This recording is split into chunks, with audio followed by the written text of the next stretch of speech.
Ok, gremo. No, dajmo. Odbita. Ne vem, da si me dobila. Podcast o sodobnih tehnologijah. Vsak četrtek na Valu 202. 8. epizoda v 3. sezoni. Dober dan želiva ustvarjalca podcasta Odbita Maruša in Anže. Živjo Maruša. Anže, danes govoriva o ustvarjalcih, igralcih, glasbenikih, kreativcih. Kaj zdaj ima to skupnega s tehnologijo in z Odbito, boste slišali. Dobrodošli. Patreon je nova tema epizode. Patreon je platforma, nekakšen Kickstarter za ustvarjalce mogoče. Mimogrede ima že več kot 100,000 aktivnih uporabnikov in več kot 2 milijona aktivnih podpornikov, ki so za njim zanimive vsebine pripravljeni plačati. Ne? Ja. Že, da bo razumljivo vsem, tudi tistim, ki prvič slišijo, kaj je Patreon.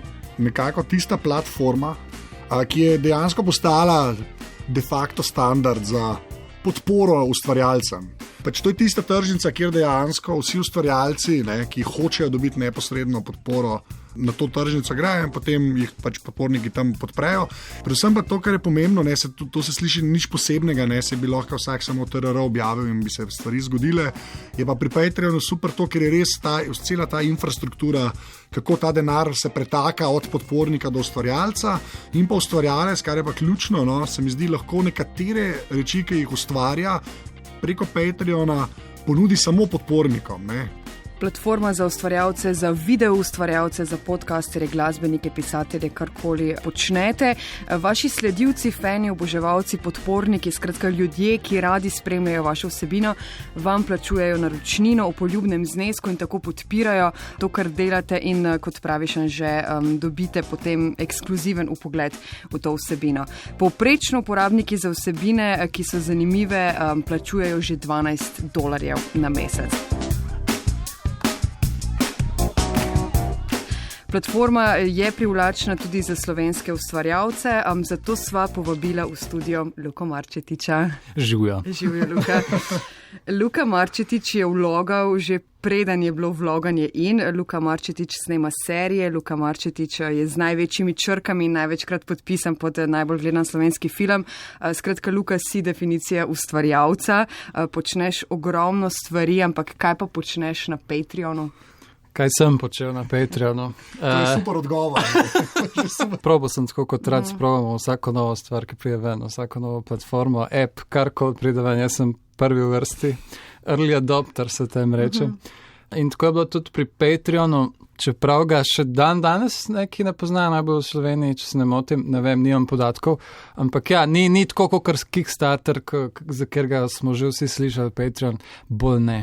Očitno imamo veliko več podjetnikov, kot ustvarjalcev tukaj. Jaz sem hotel sprobati, da vem, kako to sploh deluje v Sloveniji. Bo kdo pripravljen karkoli dati. In sem ustvaril en projekt zraven, ki se je imenoval WASD, ki je bila taka ena gamerska mini web serija in s tem sem hotel probati, kaj bo. In dam prvo epizodo ven. Prva epizoda je imela na koncu tekst, kao lahko nas podprete na Patreonu. Link do Patreona, človek je prišel tja in ko priješ ti na ta profil moj, je bil en predstavitveni video. Sem Luka Marčetič in sem v svojem življenju spravil že nekaj videov ven v svet. Kot vidite, nahajate se na mojem Patreon profilu. In spodaj sem dal še en velik opis, v bistvu ful podobno kot Kickstarter. In sem postavil ene par goalov, spet isto kot pri Kickstarterju. Torej za $1 dobiš to, za 5 to, za 3 to, za 10 to, te neke nagrade ponudiš, pol pa še imaš te neke cilje, goale. In sem pol tedensko dajal video ven in z vsakim videom so prišli novi podporniki dejansko. Jaz sem mislil, da bo mogoče en. Pa sem prišel do $60 na video, ampak sem že po tej seriji sem samo še en nov video naredil in potem sem nekako tudi obupal, ker sem se začel ukvarjati z drugimi stvarmi. Patreon je pa v bistvu že kakor služba in jo moraš tako vzeti, zato ker moraš redno to delati. Kaj si ugotovil, kdo so bili tvoji sledilci, podporniki? Si imel tako tiste, ki plačujejo naročnino, kot tiste, ki plačujejo za določen video? Opazil sem, da so to tisti, ki so že navajeni dajati ljudem. Nisem pa poznal vseh. Sem pa bil presenečen, da so ljudje tudi po $5, kar je bil moj maksimum, ki sem ga zadal. So dajali, večinoma je bilo po 5. Pa včasih pomislim, mogoče bi mogel vzeti ta koncept Patreona pa si izmisliti nekega koncepta, ki ga mogoče lahko razvijam pogosteje, pa sam ali še z nekom. Ne moreš pa ti delati nekih skečev, ker tukaj so upleteni in kameraman in zvok in to že cela ekipa in tega si ne moreš privoščiti z enim Patreonom. Je lahko težava jezik, ker Patreon ni tako poznan v Sloveniji in če pač snemaš slovensko serijo, slovenske skeče v slovenskem jeziku? Mislim, da to ni nobenega problema, kot isto pri Kickstarterju smo to videli, da ni problem, ker smo imeli ogromno enih slovenskih uspehov. Sicer so šli na tuji trg, ampak ker meni je že $60 bilo na izdelek, že dosti in če ti to redno podobljavljaš. Sam odvisno je pa, koliko ljudi pol ostane in ti naprej to plačuje. To na dolgi rok potem. Na dolgi rok, tako, ko si rekel, meni tudi obupajo, ne? Ja. Je pa tudi, se mi zdi, dosti problem pri ljudeh, ko opažam, da jim je problem se registrirati na nove strani. Oziroma se prijaviti nekam in ni spet tako blazno enostavno za enega lajka to. Ker ti moraš priti gor, moraš si narediti account, moraš tam malo prebrati stvari, da vidiš, kako to sploh deluje. In še svojo kreditno kartico, bančno. Kreditna kartica je dejansko pogoj, ne, da je to najlažje, ne, kar pa tudi mogoče ni tako samoumevno v Sloveniji. Ne. Še vedno ne. To zdaj, naprimer, da so tehnične ovire, kaj pa ovire v mišljenju? Smo Slovenci, so lahko uporabniki Slovenije na Patreonu, ne vem, dovolj ozaveščeni o tem, da pač podpiraš dobro vsebino, da plačuješ ustvarjalce? Po mojem mnenju ne še. Zato, ker mi smo še vedno država torrentov, država takšnih in drugačnih strani, ki jih ne bom govoril na glas, ampak jih vsi poznamo. Celo podjetja se oglašujejo na njih. Tako, še vedno je ta mindset, da so to zastonjske stvari, filmi in serije in podobno. Ni nobenih zakonov, ki bi to preprečevali. Ampak ne vem, koliko smo daleč od tega, ampak enkrat, ko to pride, bo ljudje začeli odraščati v drugačnem okolju, ker je normalno, da plačaš za nek izdelek. Tudi, če ga ne moreš prejeti v roke. Pa tu v resnici tudi, če je brezplačen načeloma, ne? Se pravi, tudi za izdelke, ki pač so na voljo, potem ti ustvarjalca podpreš. Ne? Se mi zdi, da je še ta komponenta, da ne gre samo za to, da bi zdaj ti, če bi se lotil nekega novega projekta, bi bilo vse zaklenjeno. Ne? Lahko bi da je brezplačno, ampak bi pa rekel ljudem, dajte podpreti, da se bo to nadaljevalo, recimo. Ne? A si ti kaj probal? Recimo podcasti so gor, pa neki pesniki, whatever. Karkoli delaš sam, pa dosti enostavno je zadelati redno, mislim, da je Patreon odlična storitev. Vidva imata vsak svoj račun na Patreonu, Anže, ti sicer nisi poskušal z vsebinami, za katere bi ljudje plačevali, ampak podpiraš koga ali kaj. Kakšni so vajni vzgibi, da plačaš ustvarjalcev, ker ti je všeč? Ne vem, jaz imam to po naravi. Jaz sem enkrat šel še leta 2007 v Ameriko, kjer sem sodeloval z enimi ustvarjalci, ki so delali računalniške igre, takrat v bistvu flash igre. Tam sem doživel en preporod, ko sem videl, kako tam ljudje drugačno razmišljajo okrog tega. In ko sem jaz rekel, jaz sem pa to da potegnil z interneta, čistko suvereno, so se vsi kar odmaknili stran. Ker en črn oblak se je pojavil nad mano. In to mi je bila tako ena zanimiva izkušnja, da ljudje so tako navajeni plačevati stvari, da če nekdo ne plača, da je kar neka črna ovca tukaj. Takoj sem začutil, wow, ne vem, to je bilo dovolj, da se mi je naredil klik v glavi in da sem začel kupovati stvari, igre, filme, soundtracke, muziko, whatever. Ampak ne vem pa, kaj je potrebno za druge. Bomo videli. Koga pa podpiraš na Patreonu, recimo? Ene glasbene ustvarjalce, pa en, ki dela video eseje o filmih, pa en, ki komentira novice iz igričarskega sveta, tudi dela review, recenzije po to in mi je super. In on je šel stran od teh nekih novičarskih firm, na YouTubeu tudi ne pobira teh denarja od reklam, torej jih nima, ravno zato, da lahko dela karkoli hoče in ima proste roke in to ti tudi Patreon dovoli. Recimo na YouTubeu ne moreš delati karkoli, ker tvoj video ni dovolj legitimen. Če pa nimaš nobenih reklam na YouTubeu, te pa folk podpira s svojim lastnim denarjem, si pa prost kot ptič. In dosti YouTuberjev tudi je šlo na Patreon zaradi tega. Ampak še vedno uporabljajo YouTube kot platformo za objavo svojih del, ker Patreon nima nič nobenega sistema za objavo del, ampak ti to vseeno objaviš, ne vem, na SoundCloud, na YouTube, na Vimeo. Ja. Vse, ki jih omenjaš, nam boš poslal, ker bova jih prilepila v zapiske, da lahko vidi, podpre še kdo. Anže, koga ti podpiraš? Ja, glede na to, da tole govorimo v podcastu, jaz podpiram moj omiljeni podcast Dubai Friday, ki je zdaj že, mislim, da na $16,000 na mesec, delajo ga pa 3 ljudje. No, vidiš. Poznam pa primer res enega, v bistvu s politično tematiko, podcasta Čepo Trap House, ki pa mislim, da so že na $100,000 na mesec, kar je pa neka številka, mislim, da oni so eden prvih 3 podcastov na Patreonu. Pa enako, pač več ali manj 3-4 ljudje to delajo. Sicer vsak teden epizoda in vse, ampak ja mi je pa všeč ta anekdota, da ti more, da so te sramom, da se ti ta klik. Ne, ker se mi zdi, meni se to zdi kar pomembno. Mi da tukaj sediva zdaj, mi smo pač javni zavod, jaz zelo verjamem v to, da javni zavodi morajo obstajati, imamo to naročnino nekako že ograjeno, ampak je pa res, da ta zavedanje se mi zdi, da v Sloveniji je čist premejhno, da bi dejansko ljudje podprli karkoli.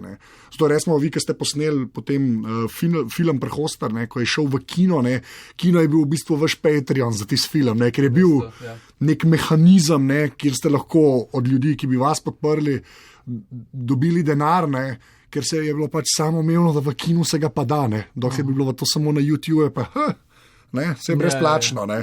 Ta klik bi se moral še pri marsikomu zgoditi, se mi zdi. Veliko je še ljudi.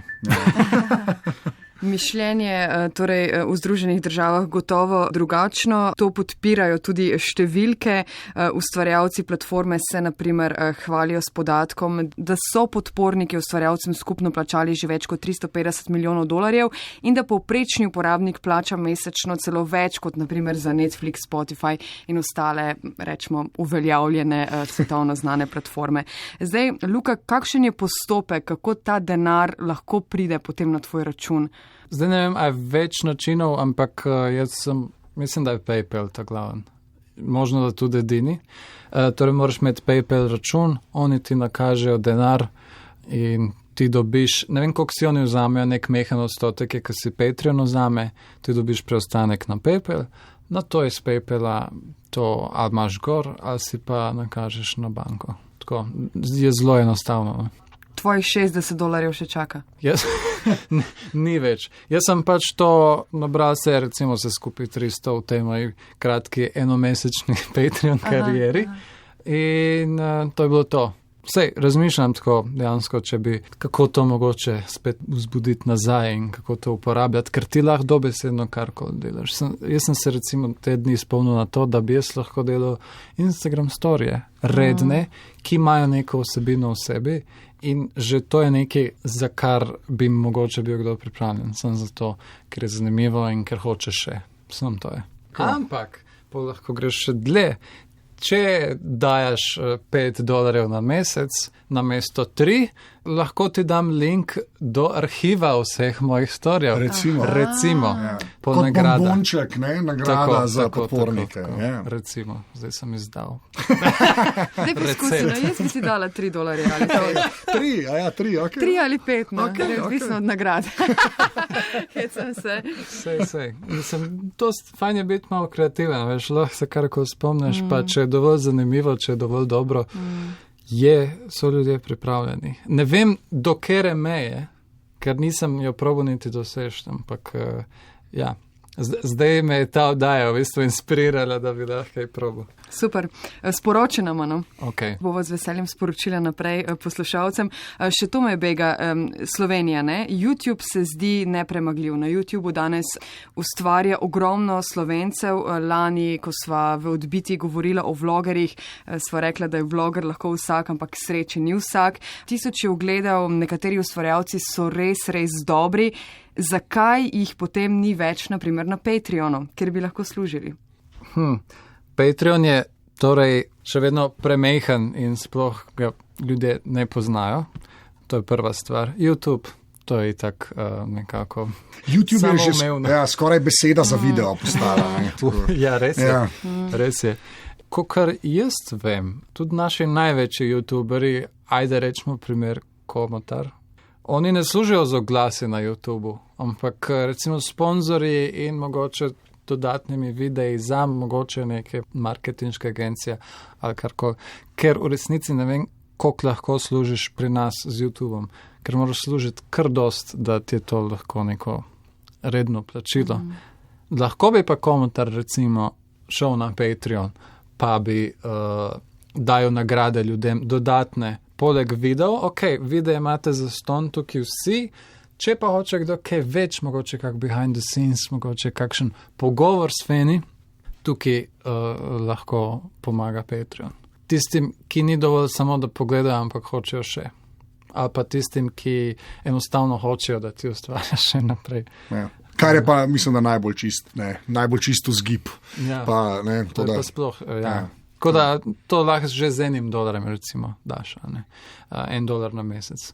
$1 ni velik za enega, 100 ljudi, če se nabere, imaš $100 na mesec, zato da delaš nekaj, v čemer uživaš in v čemer uživajo tudi drugi, brez nekega middlemana, v tem primeru neka agencija ali pa nekdo, ki ti diha za vratnikom. Popolna umetniška svoboda. Sliši se kar sansko, ne? Ja. Potem imaš 100 na mesec, pa še marušinih 5, pa je to. Oziroma 3, bomo videli. Odvisno od nagrad. 3 do 5. 3 do 5, ja. Mi je pa všeč, vidim, da gre naprej tudi mindset v Sloveniji, zato ker kogarkoli poznam, že ima Netflix, ima te, kaj že ta glasbena platforma. Spotify ali Google Music ali Apple Music. Plačujejo, Vojo, imajo HBO Go.